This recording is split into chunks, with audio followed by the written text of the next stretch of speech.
রবের ইসলামী কিংডমে যত দুষ্টু মৌলবী রয়েছে এদের থেকে আল্লাহ তাআলার কাছে আশ্রয় চাচ্ছি। সম্মানিত দর্শকবৃন্দ, আপনাদের সকলকে জানাই আসসালামু আলাইকুম ওয়া রাহমাতুল্লাহ। কোরআনে বিভিন্ন আয়াতে আল্লাহ নিজের জন্য আনা মানে আমি, এই আমির পরিবর্তে নাহনু অর্থাৎ আমরা ব্যবহার করে কি বোঝাতে চাচ্ছেন? কোরআনের আনা শব্দটি এর অর্থ হলো আমি,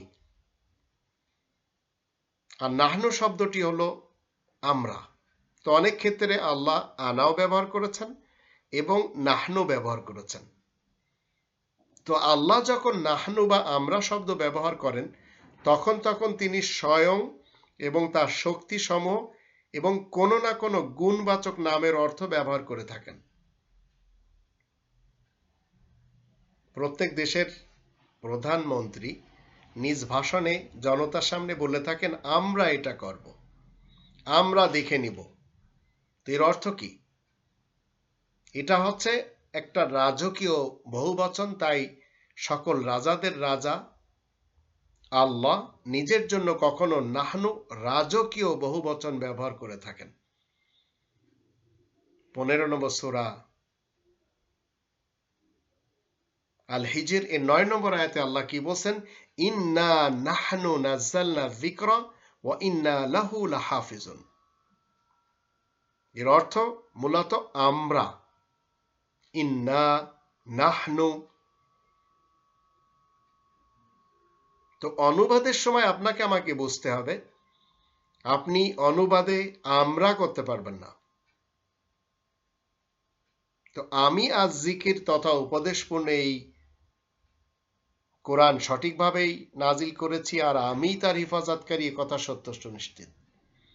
এখনই আমি যদি আমি একটু বুঝতে চাই, তাহলে আমরা কোরআনের 58 নম্বর সূরা আল মুজাদালা এর আয়াত যদি আমরা 21 নম্বর দেখি, সেখানে আল্লাহ বলেন, কাতাবাল্লাহু লা আগলিবান্না আনা ওয়া রুসুলি। আল্লাহ এই কথা লিখে দিয়েছেন যে আমি আর আমার রাসূল কোরআনের মাধ্যম দিয়ে জয় থাকব। নিশ্চয় আল্লাহ পরম শক্তিশালী, বিপুল প্রতাপশালী। তো কখনো আল্লাহ নিজের সাথে নিজের গুণবাচক নামের মাধ্যম দিয়ে তিনি নাহনু ব্যবহার করেন, কখনো রাসূলদেরকে নিয়ে, কখনো মুমিনিনদেরকে নিয়ে। তো এটি হচ্ছে রাজকীয় বহুবচন, কিন্তু অনুবাদের সময় আপনাকে আমিই পড়তে হবে বা আমি করতে হবে। অনেকে দেখবেন আমরা অনুবাদ করেছেন, তারা নিতান্তই ইহুদি এবং খ্রিস্টানদের যে অ্যারাবিক গ্রামার, সেই গ্রামারকে প্রাধান্য দিতে যে আমরা এই অনুবাদ করেছেন। মূলত আল্লাহ 112 নম্বর সূরা আল ইখলাসের প্রথম আয়াত থেকে যে শিক্ষাটি আমরা নিয়েছি সেটি আমরা সবসময় চালিয়ে যাব। কুল হুয়াল্লাহু আহাদ, তুমি বলে দাও আল্লাহ তিনি একক। কিন্তু তার গুণবাচক নাম রয়েছে রহমান, রহিম, মালিক, কুদ্দুস, সালাম, মুমিন, মুহাইমিন, আজিজ, জব্বার, মুতাকাব্বির, খালিক, বারি, মুসাওয়ির। এগুলি সব আসমায়ে হোসনা রয়েছে কোরআনে। এখন কোরআনের হিফাজতের বেলায় আপনাকে আমাকে বুঝতে হবে, আল্লাহ রাব্বুল আলামিন তিনি নিজেই কোরআন নাজিল করেছেন এবং তার হিফাজতকারী তিনি নিজেই। তো তার আরেকটি নাম রয়েছে হাফিজ, ওয়াল হাফিজুন আলী হুদুদিল্লাহ। সকল নবী রাসূলগণ হুদুদুল্লাহর হিফাজতকারী হন। তাই সেই চরিত্রের উপরে যখন আপনি আমি আসতে পারবো, তখন আল্লাহ তাআলার ওই নাহনুর সাথে আপনি এবং আমি ইনক্লুড হতে পারবো।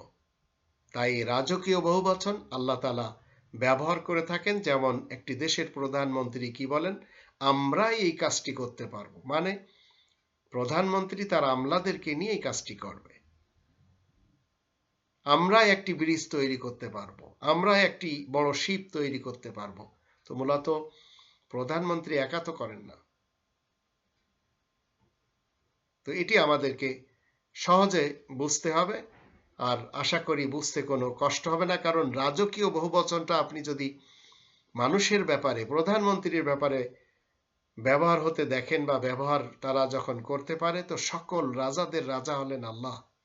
তো সে আল্লাহ কেন নিজের জন্য নাহনু শব্দটি ব্যবহার করতে পারবেন না? অবশ্যই পারবেন।